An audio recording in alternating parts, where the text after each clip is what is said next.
Hello my people, it is your boy Nextking Celebrity TV and you are highly welcome to another interesting video on my channel.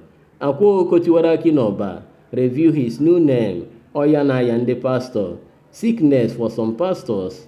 And if you are doing well in life, you should try and have enemy, because when you have enemy, you will know that you are doing well. Happy new month to all my fans from Akwa Okuko Tiwara Aki.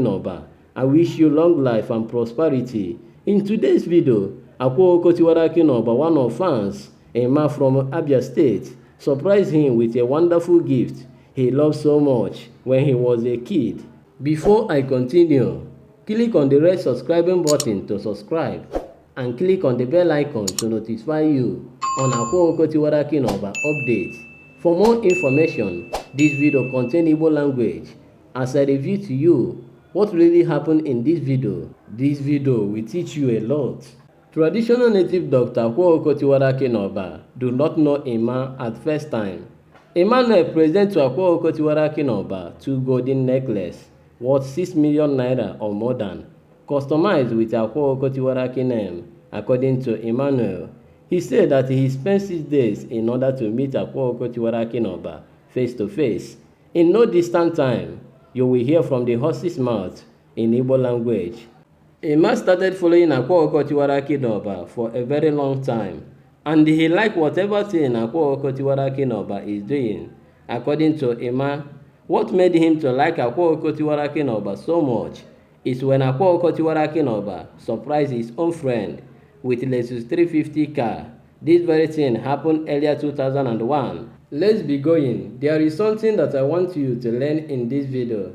After Akwa Okuko Tiwara Aki surprised his friend, Emmanuel saw this and said to himself that Akwa Okuko Tiwara Aki is a good traditional native doctor. Because of this, Emmanuel swore that he will surprise Akwa Okuko Tiwara Aki one day. He will do something that Akwa Okuko Tiwara Aki will look and remember him, Emmanuel. Emmma visited Akwa Okuko Tiwara Aki on Tuesday last week.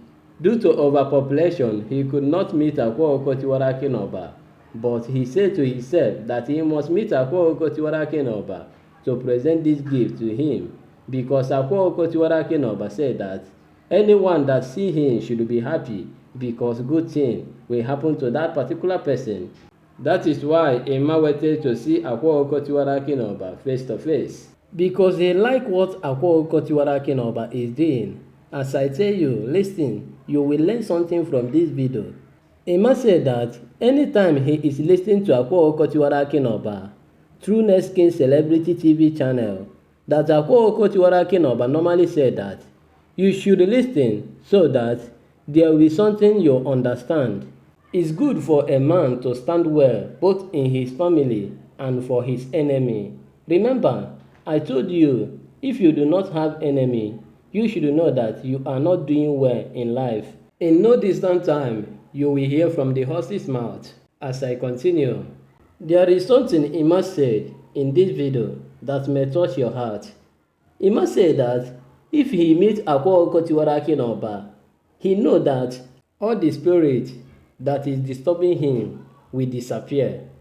Emmma greeted all the idols in Akwa Okuko Tiwara Aki compound, Nwocha, Ayakata, and many more, because it's not easy for him to meet Akwa Okuko Tiwara Aki. Easy way to meet Akwa Okuko Tiwara Aki is by giving him a gift, because Akwa Okuko Tiwara Aki value gift no matter how little it is. Try this if you want to meet Akwa Okuko Tiwara Aki for solution. Akwa Okuko Tiwara Aki said that it's not easy. This necklace you are seeing is not 1 naira. That Emmma went all the way from abroad just to prepare a golden necklace with Akwa Okuko Tiwara Aki name. Emmanuel used his own money to prepare a golden necklace for a native doctor. Not just one, but 2 golden necklaces. One is designed with address in Oba, and the other one, Akwa Okuko Tiwara Aki.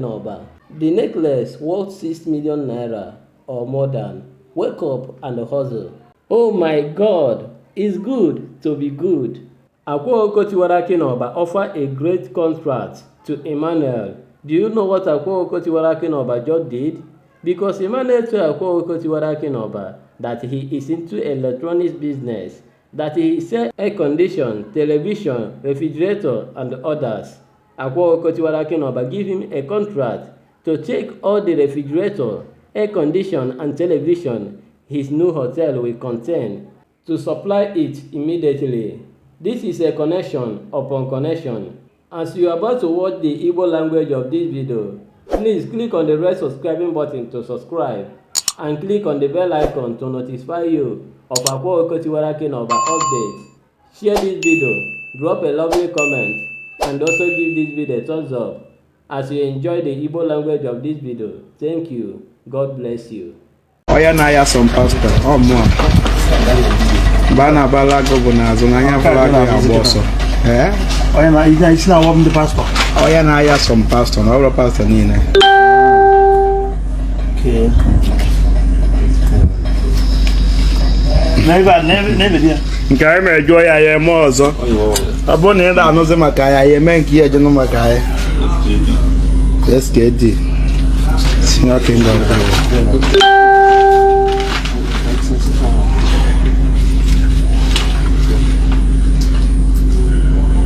Prayer point in the pastor. I'm move topic.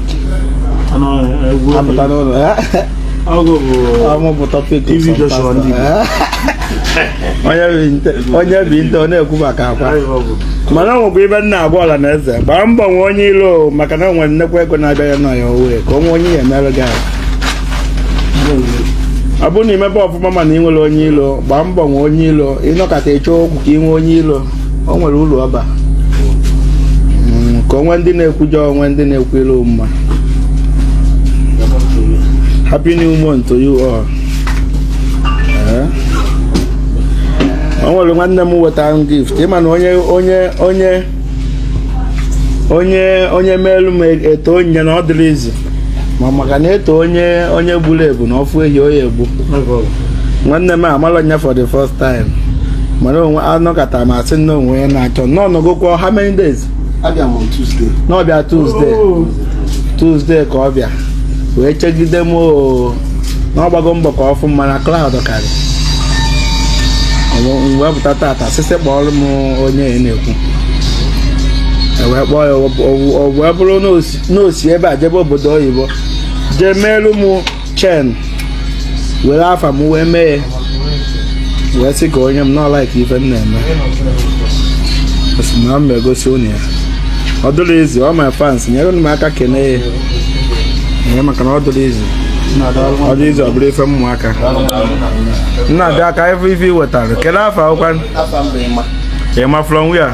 Abụ m onye Abia State, under Omofia local government. Okay. Kedu ka esi malụ m? Ọ na Facebook bụ ka m na-follow the sense. So, mana ife na-eme na-eju m afọ.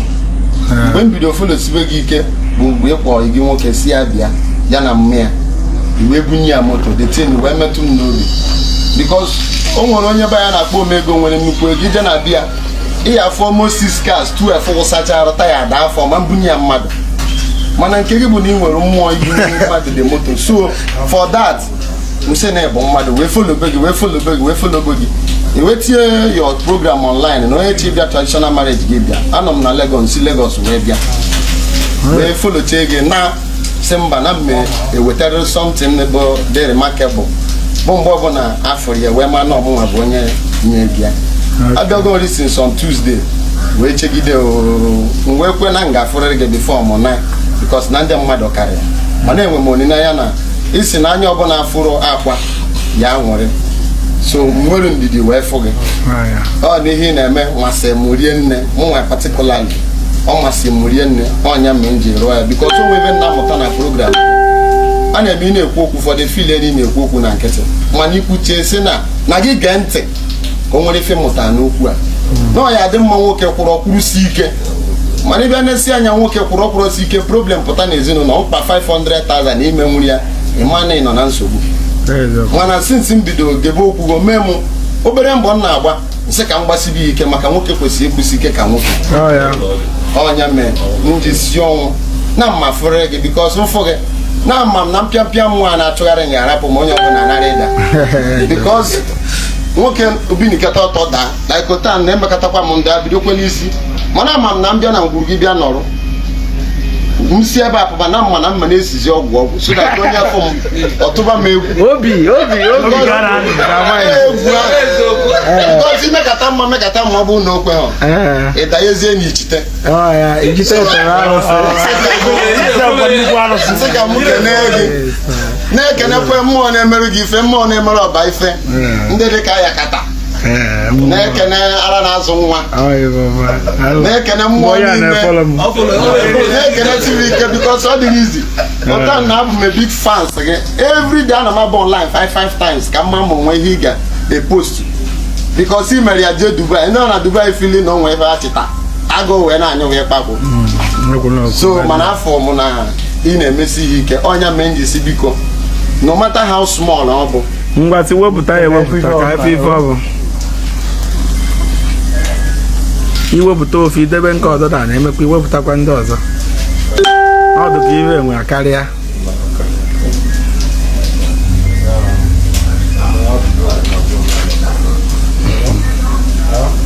nke a bụ Akwa Okuko Tiwara Aki dalie nne ọla na eze ụnụfụ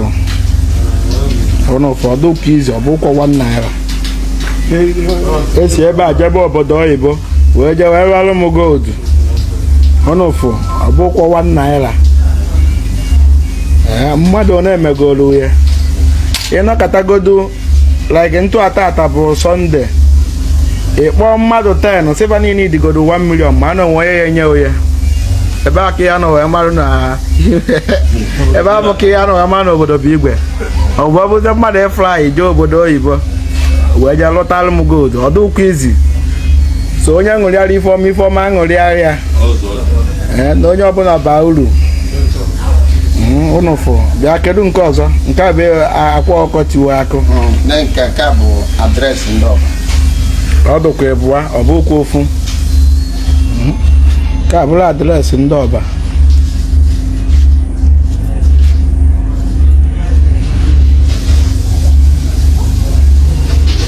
abụkwa nchọ na ọchọkene ịnọkọtagodo ịchọ ofu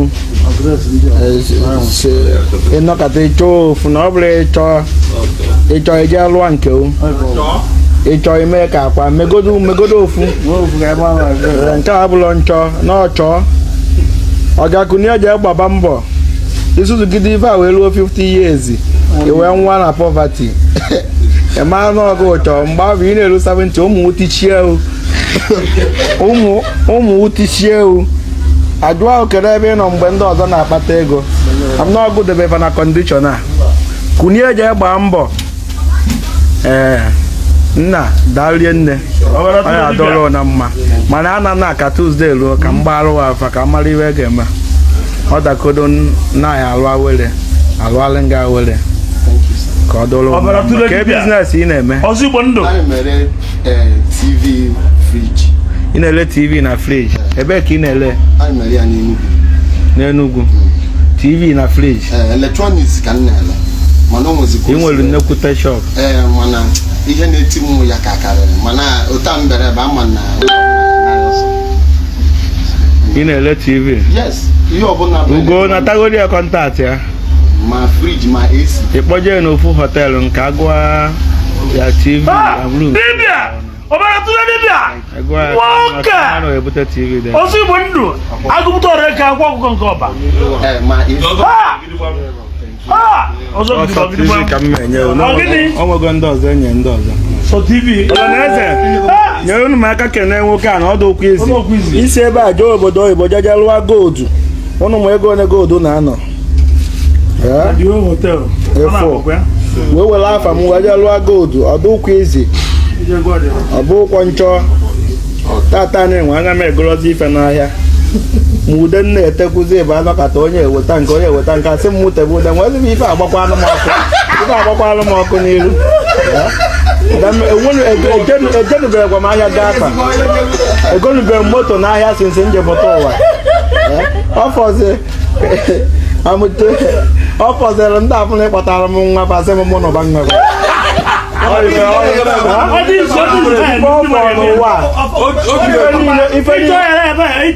ife niile dị ebe a kịta bụ gift. Ife niile dị ebe a bụ gift ndị mmadụ butere. Nso na obere oge elebekwuo mma pichọ m elebe. Na foto esemese ya bụ aja. Ife ọfọ ọba anọkata edutelu m ke ndị bute ife a. Ọkwado mmadụ ndị afọ mere gị na-enweta chance efu m. Ọ bute onye bute bechit esem ya. Fa bute si ife aga. Gịnị dị ihe pichọ nke a ke nke nke a. Ọ nọ n'over 3 weeks. More than 3 weeks. Nke a fụ mbụrụ pichọ aka m gụrụ nke atọ ego dị mmadụ bute ibu na-eche ekikpe o mere bụrụ bọmbụ na m chekgodo nke a ndị onwe ndị bụ nke fa wee na-chi ya sị onwe ndị bụ n'ilo ganụ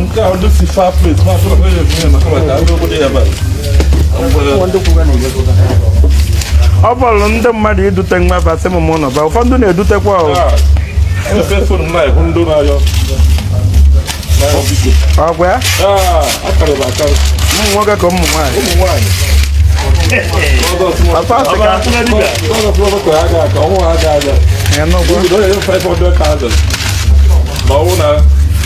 Onye nke ese ka iji nọmba onye nke a. Iji nọmba onye nke a. Emegode nata nọmba. Onye si nke a trai nke a bụ nke a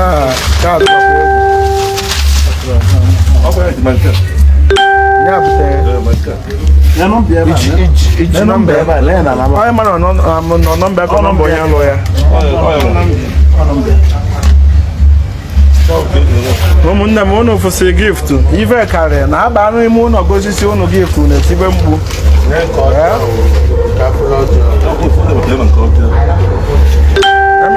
ibubara m ife a n'ime ụlọ icherezie mgbede bọọ ibi kpọọlụ nya fe niile a gasị bụ gift o nwekwa ndị m egosi bụ ụlọ mana ọ bụrụ ibe niile ka na-egosi mgbe ekene m ụlọ all my fans ekpere nna ekpere onye ọbụla bụ na ndụ ya adụ na ndụ bụ isi ọnwụ ike eme mgbu anyị onye ọbụla a na-agba mgba iwe wonahụ n'ife dị n'ụwa n'ọkwa ya bụ na nwoke na-ebi n'ụwa bụ onuti n'ọtọtọ ụtọ onye sị m na-ebu ya ahịa na ụmụnne na-agba ya mgba were nwayọọ na obere oge na ịkpata ego fanwa dansị batoyo ọ maka na ị nwere ego mee maka ọ bụrụ na ị nwere ego go na fe ya ebi n'ofu na ahụ ọ mbikọsọ na-ebute ya bụ mgbalị mana ibirubewu bifo ya abịa ọkụ aka emepere ụzọ ka ọ bụ na empere ụzọ ọfụkwa so jisie ya efefe ọrụ ọ ya adọrọ ụnụ ncha mma all my fans ma ndị nyere m ife ma ndị enyebeghị m ife maka na ama m na inwe n'ihi enye m o nwekwa ndị nwe mana fe enyela m mana ọ ya adọkwara mma na Chukwu ya eme obi eji enye mmadụ ife aba ahụ ime n'ụfọdụ nwere moto 20 mana onwebe onye fabiri ofu and ịma na ihe anyasịrọ moto 20 ahụ n'inwe moto 10 ibinye mmadụ ofu ịlụọ nọ 5 ọ bụrụ na nwanne onwe nke na-alalụ na akanya ịkpọba ya n'ofu ego n'ọbụla ọ na-enye ya na-anarị ya ọ bụrụ na onye lọwa ego imeri ebere na emezikwa na ọ ya akpata ego ọ kpata ego onye echeta ife ahụ imeri na ụfọdụ ndị na-ewetara m gift bụ ndị nyere aka ụfọdụ bụrụ ife ọma na-eme na-atọfe ụtọ so obere oge ya esonye gift afas na-enwere elu nke bịalụ nke ụya abịa obere oge onye gaziere o kunye eji echọ ife ihe eme onwe o kunye eji echọ ife ihe eme onwe o ịlara ụlọ ekolo egbe o mmadụ asụ ga-alụkwa na awere ga-emekwa na nke a ga-achụkwa na aja na ife niile a bụ efu mana nyanwa na-achụ nke ya n'azụ ọ na-asawa isi kunye eji gbaba mbọ onwe o imegide ife alụọ 50 years onwezikwa ife ihe emetanwu imegide ife alụọ 40 years onwezikwa ife ihe emetanwu maka na mgbe edo 25 years edo 30 ịka bụ okorobịa na-akwụ anwụrị ihe agba mbọ ka ị gbapụta ife ka ime achieve ime nwụrụ ya mgbe ahụ ka eji asawa isi mgbe afọ ka eji asawa isi so azụ golapụ oke ite golapụ nke a golapụ nke a gbakwafa nkịtị jee chọọ ife ya alụ jee chọkwa ife ya alụ imegide ife aka nka edozie na nwaanyị wee ruo 40 ebụrụ papa ya anụ akwụna ya ebekwa akwa nwa na ụna nka ndị ụka na-asawa isi uche odokwa ya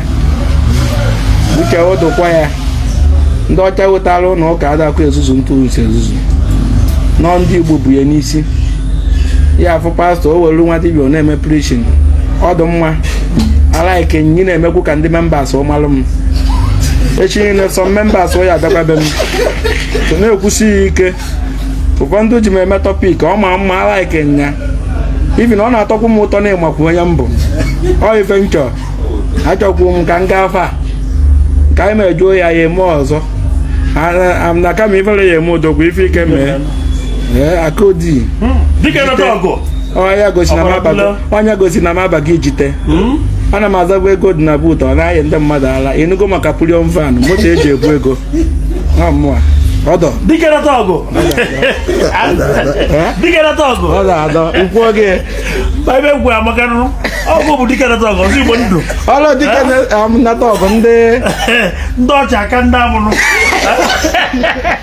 ọbụla dike nata ọgụ ndị ọcha karịa ndị ọcha karịa ndị amụrụ ọzọ Igbo ndụ dike nata ọgụ ndị Igbo niile obi ka na-anị nwoke na obi ọ bụrụ odogwu sumode n'ife obi ịba mmọnwụ ilu akwa nso mana m kwụsị na anya amụ nwata nwee ndidi ọfụ akwa mgbe onye fụ akwa ọbara ya nwata nwee ndidi ọfụ akwa onye nwee ndidi ọfụ akwa ndị fụ akwa ọdọrọ na mma onye bụrụkwana uchi ya ụzọ gbagbuo onwe ya n'ọsọ n'ọka ọ dị mma ka anyị na-eme anyị abụrụla Chukwu mana anyị agba mbọ ka anyị tara ya ka ọ dị mma mana ọmụ kwụsị omekata na chi ekwe na bụ mebe na chi uye ekwe na mgbe gboo ka ekwụsị omekata na chi ekwe na onye ụta ata na imekata na chi wee ekwere ọ bụ na iruo 50 years ịfụ na ndị ụta ya ata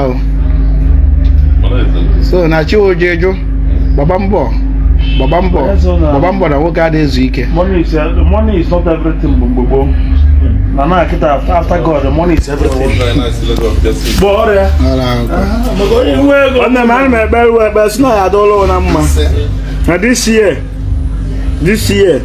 ihe enwe ife ime achieve na ala ada agba aka alụ ọbụla kwesịrị ka nwoke nwee ife omepụta nwoke kwesịrị ka o nwee ife omepụta ibe ahụ na-afịawa arụ o ya elu gị aka na ọnụ aka nri bụ ọnụ nna ala na mmụfụ ụfọdụ na-ekpe ekpere anọkọta every month fe ekpere ị na-ekpe ekpere o nwegasị ma pastors ma dibias onye pụta every month o kpee ekpere si na ọya adọrọ ndị nwa mma dọrọ ndị France ya mma dọrọ ndị nwa mma dọrọ ndị nwa na mma ndị na-ahụ na-ekpere ekpere onwenugo onye bịa sị ụlọ ekpere ahụ ikpe ma o jedọrọ nna mma mana ọsọ mụ bụ akwa onye kpata na mmadụ ekpe everyday na ife ọbụla si n'ọnụ pụta bụ ntụ ahụ nsukwu ya ka ọ ya esedo maka na anyị sa ile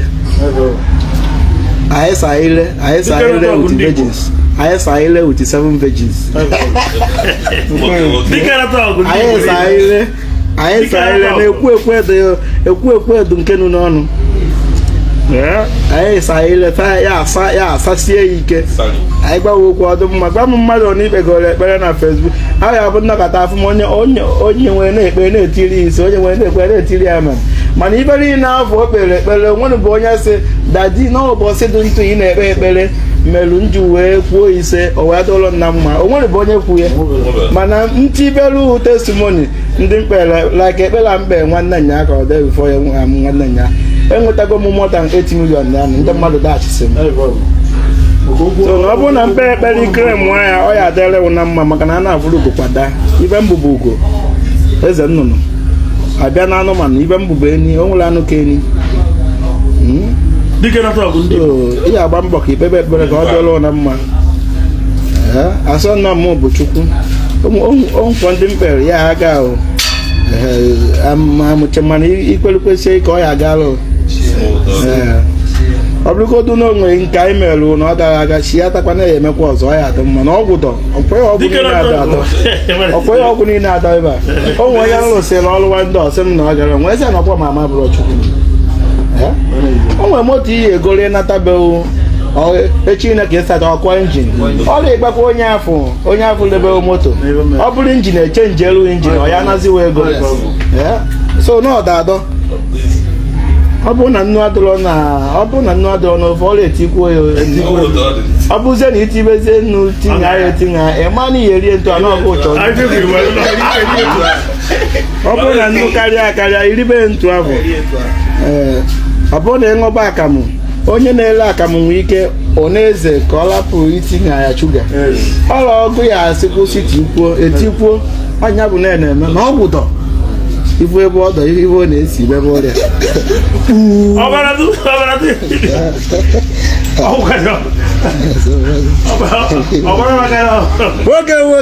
nwoke na obi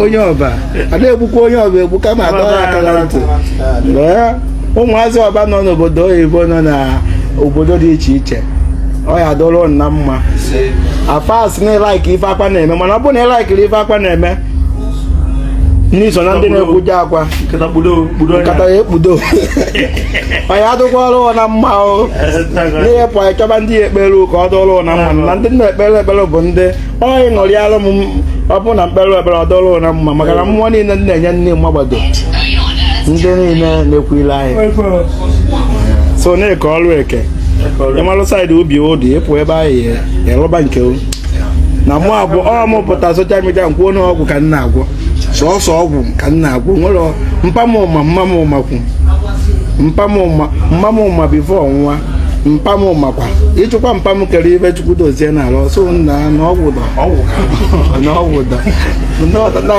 ọzọ na-eri mgbe njem ozi nwa ahụ nna na o nwere ibe nwata gbaa mbọ nwa ebe ịghọta n'okwu m ya baala mgbamgba uru ọ bụkwa okwu mmụọ ọ bụkwa okwu aṅụrị ma ọkwa okwu mmụọ ọkwa okwu a na-asụmụdo asụmụdo ị na-anya n'uwe etinye ma na ọ bụrụ okwu mmụọ alụ ọ na-ekwu okwu ọkwa mmụọ na-ekwu ana m ekwukwa ka inye m ego ana m ekwukwa ka ịbịa be m ibe na ịbịa be m ihe afụrụ ọkwa m so na onye na-abịa be m ya eburu ute wee bịa wee relasị ya maka na m abụrụ onye ya bụ ije ebe ya ozugbo efu na bifi ya bịa na onwebo ndị nọ soro ka ọ dị mma ka anyị na-eme daalụ ebe mmadụ bịara Thanksgiving buru ute bịa ịmara ife o gosiri bụ n'ụwa bụ ndidi arụsịrị m mmadụ ọrụ si ya na onwe ife o ji chọọ ịbịa Thanksgiving ya were bịa o wee bute ute 25 si ka ndị mmadụ wee dị n'ebe a